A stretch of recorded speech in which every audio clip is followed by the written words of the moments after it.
Guys, welcome back to my channel. Good morning. এখন breakfast করে নিয়েছি আর আজকে আমার অনেকগুলো কাজ। অ্যাকচুয়ালি একটু পরেই কিছু লোকজন চলে আসবে। কারণ হচ্ছে আমার ঠাকুর ঘরে মানে অফিস রুমে যে ওয়ার্ড্রপটা রয়েছে, ওই ওয়ার্ড্রপটা আমি বানিয়েছিলাম। ওখানে আমার একটা স্টিলের আলমারি রয়েছে, যেগুলো যেরকম সবার বাড়িতেই থাকে আর কি, আমার বিয়ের আলমারি আর কি। তো সেই আলমারিটা আমি রাখবো বলে বানিয়েছিলাম, পুরো মাপঝোপ দিয়ে বানানো। আর সেই আলমারিটা রয়েছে আমার শিয়ালদাতে। এরপর দেখলাম যে ওই আলমারিটা আমার এখানে আনবার জন্য যে খরচা হচ্ছে, বা ওটাকে আমি কালার করেই আনবো বলেছিলাম, মানে কালার করতে জানা খরচা হচ্ছে, তার দ্বিগুণেরও বেশি খরচা হচ্ছে আমার শিফটিং এ। এবং এটা এত ওপর ফ্লোরে, আমাদের কোনো এখানে সার্ভিস লিফট নেই। লিফটে আমাদের বড় ফার্নিচার তুলতে দেয় না, স্টেয়ার্স দিয়ে তুলতে হয়, এবং প্রত্যেকটা স্টেয়ার্সের স্টেক তোলবার জন্য ওরা চার্জ করেছে। এবং যারা কালার করবে তারাই বলেছে শিফটিং করে দেবে, এবং আছে ওটা আমার শিয়ালদাতে। এবার শিয়ালদাতেও আমাদের যে লিফট রয়েছে সেখান দিয়ে ওই আলমারিটা নামবে না, মানে লিফটটা ছোট, তো সেখানেও স্টেয়ার্স দিয়ে ওই 3 তলা থেকে নামাতে হবে। সেই ওয়ার্ড্রপটার উপর আমাদের যা খরচা হচ্ছে, তখন ভাবলাম থাক, ওটা তো আমার মায়ের বাড়িতেই আছে, অসুবিধা নেই, ও আলমারি ওখানেই থাক, আমি এই ওয়ার্ড্রপটার ভেতরে শেলফ করে নিই। তো শেলফ করে নেওয়ার প্ল্যান করেছিলাম। তো তারপর ভাবলাম ওখানেই আমি অর্গানাইজ করে নেবো, শাড়ি টাড়ি তো রাখবো, রড লাগিয়ে নেবো। তো রড লাগানোর পর মনে হলো শুধু রড লাগালে শুধু হ্যাং করতেই পাচ্ছি, আমি জামা কাপড় ফোল্ড করে রাখতে পারছি না। কারণ অনেক শাড়ি আছে যেগুলো হ্যাং করা যায় না, যেমন বেনারসি শাড়ি, এরকম টাইপের শাড়িগুলো মোটেই হ্যাং করা যায় না, সেগুলো ফোল্ড করে রাখলেই ভালো হয়। তো সেই জন্য আমি কিছু শেলফ বানাতে দিয়েছিলাম, আমার যে ইন্টেরিয়ার আছে তাকেই বলেছিলাম যে তুমি ভাই এখানে কিছু শেলফ বানিয়ে দাও। তো ও এসেছিল, এসে মাপ টাপ নিয়ে গেছে, জাস্ট শেলফটা আর কি ফিট করে দেবে।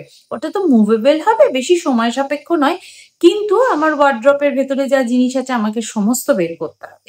এছাড়া টুইটির বেডরুমে যে ওয়ার্ড্রপটা রয়েছে, ওই ওয়ার্ড্রপটা সফট ক্লোজিং রয়েছে।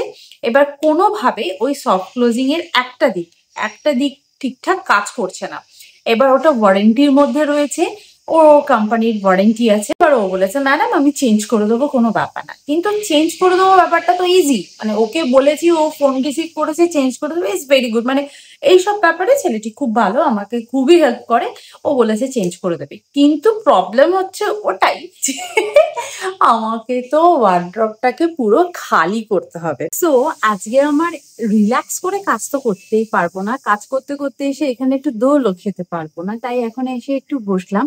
এখন আমার দুটো ওয়ার্ড্রপ পুরো খালি করতে হবে। ওই জন্য আমি বলছিলাম না যে আমার এই ওয়ার্ড্রপে আমি সব শাড়িগুলো শিফট করছিলাম না, কারণ আমি জানি শিফট করলে আমাকে আবার মুভ করতে হবে। তো সেটা তো আমি জানতাম, কিন্তু টুইটির ওয়ার্ড্রপটা হট করে এরকম হয়ে যাবে আমি ভাবতে পারিনি। চ্যানেলের ওয়ার্ড্রপ না, এই জন্য না করাই ভালো, কিন্তু ওর ঘরে স্পেসটা নেই বলেই আমি চ্যানেলের ওয়ার্ড্রপটা করেছিলাম, আর দেখতেও ভালো লাগে আর কি। তো যাই হোক, ওটা ওয়ারেন্টির মধ্যে ছিল, সেজন্য ঠিক হয়ে যাবে। আবার যেটা কিনবো সেটাও ওয়ারেন্টির মধ্যেই থাকবে। তো দেখি এখন ও কি এসে বলে। ও বলেছে এটাকে চেঞ্জ করতে হবে, এবং ও বলছে অন দ্য ওয়ে আছে ওই চ্যানেল প্যানেল নিয়ে। তো বুঝতেই পারছো এখন ঘরের মধ্যে মিস্ত্রি কাজ করবে। ও বাবারে, আমি মানে ভাবতে পারি না আগের বছর এই সময় এত ইন্টেরিয়ারের এখানে কাজ হলো, এত মিস্ত্রি কাজ হলো। এখন পুজোর আগে আগে এটা করবে, আমি ভাবলাম যে পুজোর পরেই করিয়ে নেবো, কিন্তু তারপর ভাবলাম আবার যদি পুজোর পরে করাই, পুজো জামা কাপড় অলরেডি ওয়ার্ড্রপে তুলে ফেলবো, আবার আমাকে নামাতে হবে, তার থেকে ভাবো পুজোর আগে করে ফেলাই ভালো। তো যাই হোক, এই হচ্ছে ব্যাপার।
আলমারি ফাঁকা করে দিয়েছি, এখন ওরা এখানে শেলফ টেলফ বসাবে। এতে ঘরদোর প্রচন্ড নোংরা হয়ে গেছে, সব জিনিসপত্র বেরিয়ে গেছে আলমারি থেকে। এবারে ওয়ার্ড্রবটা আমি ঠিকঠাক করে গোছাতে পারছি না, ওই যে বললাম ঝামেলা হয়েছে, বন্ধ করতে গিয়ে প্রবলেম হচ্ছে। এখন আমাকে পুরো আলমারিটা খালি করতে হবে, পুরো। বাবা, আমার ভাবলেই গায়ে জ্বর চলে আসছে।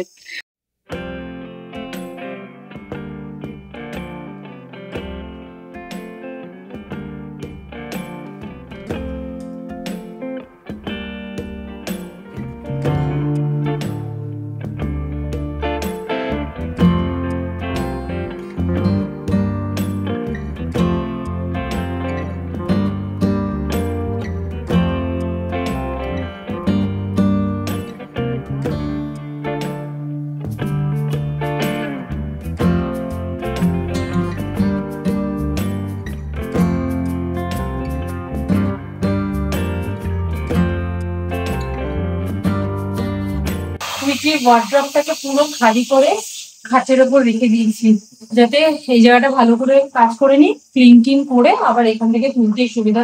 তারপর তো বেড কভার চেঞ্জ করতে হবে, মানে আজকে আমার কাজের পর কাজ। বাবা, মাথা অয়েলিং করে আমার মাথাটা লোকের ঠান্ডা হয়, আমার আরো গরম হয়ে গেল, গরম লাগছে আমার তেল মেখে। স্নান করে উঠেছি অনেকক্ষণ আগে, এখানে বসে কাজ করছিলাম আমাদের, কারণ ওই দুটো ঘরে কাজ চলছে, প্রান্তিক ডাইনিং এ বসে কাজ করছে। আর লাঞ্চ করতে বসেছি বেডরুমের মেঝেতে, একটা থালার মধ্যে সবকিছুই নিয়ে নিয়েছি, দিয়ে এখানে এইভাবেই লাঞ্চ করে নিচ্ছি। তারপর এক এক করে লাঞ্চ করছি, মানে আমি লাঞ্চ করে নিলে তারপর আমি বাইরে যাব, তারপর প্রান্তিক এসে খাবে। কারণ একসাথে লাঞ্চ করা সম্ভব না, কারণ মেইন গেটটা আমাদের খোলা, কারণ মিস্ত্রিরা বাইরে কাঠের কিছু কাজ ফাজ করছে, দিয়ে ঘরে এসে লাগাচ্ছে, সেই জন্য। আর বেডরুমের দরজাটা আমি বন্ধ করে দিয়েছি। এই হচ্ছে ব্যাপার। আমার মনে হয় পুজোতে সবার চুলের স্ট্রেটনিং, কালারিং যা যা করার সবার করা হয়ে গেছে, ফেসিয়াল, আইব্রো সব করা হয়ে গেছে, আমার কিচ্ছু হয়নি। আমি আর সময় পাচ্ছি না, জানি না কবে করব। দেখা যাক, আজকে যদি একটু সময় পাই তাহলে হয়তো আজকে একবার চাপবো। থালার মধ্যে সব নিয়েছি, এখানে একটু অ্যাভোকাডো নিয়ে নিয়েছি, এখানে ডাল, এখানে ডিম, সব একসাথে খিচুড়ি করে খাচ্ছি। সব থেকে খারাপ অবস্থা হচ্ছে টুইটির ঘরে, এই পাল্লা খুলেছে, এখন ঠিকঠাক করবে, তারপর আমাকে এইগুলোকে গোছাতে হবে। অফিস রুমের প্রবলেমটা নাই দেখালাম, মানে এখনো কিছু সেট হয়নি, ওখানে পাল্লা পড়ে রয়েছে, এই ঘরটাও আমাকে সেট করতে হবে। এখনো কাজ চলছে, আমি এখানে চাটা খাচ্ছি, টুইটি গেল ক্যারাটে ক্লাসে, আর ওই দাদাদের একটু চাটা দিয়ে এলাম, ওরা খাচ্ছে। তারপর ওদের কাজ শেষ হলে ওরা একটা ক্লিন তো করে দেয়, কাঠের গুঁড়ো টুড়ো গুলো তুলে টুলে দেয় ওরা, ওগুলো ক্লিন করে নি। তারপর আমি আবার আমাকে ঘর ক্লিন করতে হবে, জিনিসপত্র গোছাতে হবে। পুরো দিনটা এরকম এই ঘর ও ঘর করে কাজ করে করে কাটালাম। এরপর আমার বাড়ির সমস্ত কাজ করতে হবে, মানে দুপুরবেলা, মানে সকালবেলা যে ডাস্টিং করে সেগুলো তো করেছিলাম, কিন্তু যথারীতি আবার ধুলে ভরে গেছে। আজকে আমি আর ডাস্টিং করবো না, অ্যাটলিস্ট ফ্লোর গুলোকে ক্লিন করতে হবে, না হলে আমি ফ্লোরে পা দিতে পারছি না, এত ধুলো ধুলো লাগছে। এখানটা এই শেলফ গুলো আমি বানিয়ে নিলাম, রডটা তো ছিলই এখানে, বাট এই শেলফগুলো কিছু ছিল না। আর আমাদের যেহেতু লাগেজ ব্যাগ খুব বেশি, সেই জন্য এখানে লাগেজ ব্যাগ রাখারও জায়গা করেছি, ল্যাডার রাখারও জায়গা করেছি, কিন্তু এখনো এখানে আমার লক লাগানো হয়নি, নিচে স্টপারটা লাগানো হয়নি, ওপরে একটা ম্যাগনেট আগেই ছিল, এই জায়গাটা ওরা কালকে এসে করে দেবে। একদিনে করে উঠতে পারিনি, আর এই কাজ করতে গিয়ে যা ঘরদোর নোংরা হলো। এখন আবার ওরা তো একবার ঝাড়ফাট দিয়ে গেছিল, কিন্তু ও দিয়ে কিছু হবে না, আমি আবার দিলাম, দিয়ে এখন রোবোকে চালিয়েছি। এবার সন্ধে টন্ধে দিতে হবে, অনেক মানে সন্ধে তো কখন হয়ে গেছে, প্রায় 7টা বাজে এখন, তো 7টা বেজে গেছে বোধহয়। তো এখন সন্ধে টন্ধে দেওয়া হবে, আর এদিকে আমার কাজকর্ম শেষ হয়নি, ডিনারও বানাতে হবে, প্রচুর কাজ। আজকে এই ঘরে তুমি শোবে না, ঠিক আছে? তোর ব্যাগ কই কটা ব্যাগ আছে দেখ, সব ব্যাগ বের করেছি, গুচ্ছে খানিক ব্যাগ। আর টুইটির এই প্রান্তি, টুইটির পুজোর সময় কি জামা কেনার দরকার ছিল? এই স্তূপটা দেখছো, শুধু টুইটির জামা, কেউ বিশ্বাস করবে না, সিরিয়াসলি এর ভেতরে শুধু টুইটির জামা। দেখ, তুই দেখ একবার, শুধু টুইটির। ওই দুটো একটা খেলনা, বাকি খেলনা নিচে রাখা আছে।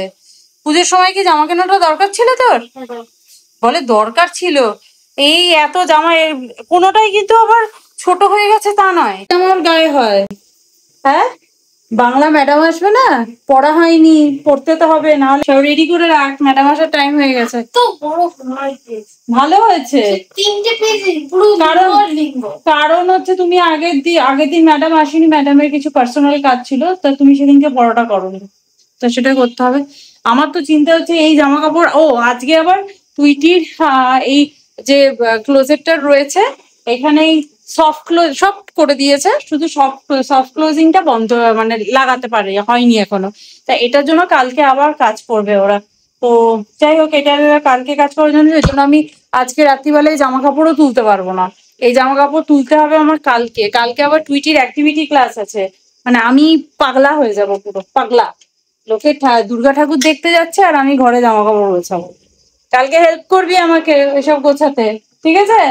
সারাদিন এদিক ওদিক এত কাজ করেছি না, আমার এখনো কাজই শেষ হয়নি। টুইটি ওখানে পড়ছে, ওর ম্যাডাম এসছে, আর প্রান্তিক যথারীতি কলে ব্যস্ত। ডিনারে কি বানাবো কেউ কোনো কিছু বলছে না। টুইটি তো পড়ায় ব্যস্ত, প্রান্তিককে বললে প্রান্তিক বলছে পরে পরে পরে। আর আমার শরীরে কিছু দিচ্ছে না, দেখি একটু ভাতে সবজি টবজি দিয়ে একটু কিছু ফ্রাইড রাইস টাইপের করে নেবো। আর পনির তো রয়েছে, ওই দিয়ে কাজ চালিয়ে নেবো। কালকে সকালবেলা আবার মিস্ত্রি আসবে, কাজ করবে, প্লাস টুইটিকে অ্যাক্টিভিটি ক্লাসে নিয়ে যেতে হবে। কালকে একটু বিকেলে বেরোনোরও প্ল্যান আছে। মানে সবকিছু মিলেমিশে কালকে প্রচন্ড ব্যস্ত একটা দিন। তো যাই হোক, আজকে ভিডিওটা তাহলে এখানেই এন্ড করছি। আর আজকে আমি প্রচন্ড টায়ার্ড, তাও আমি তোমাদেরকে বলবো ভালো থেকো, সুস্থ থেকো, আর লাইফটাকে এনজয় করো। Bye bye, see you in next video, by.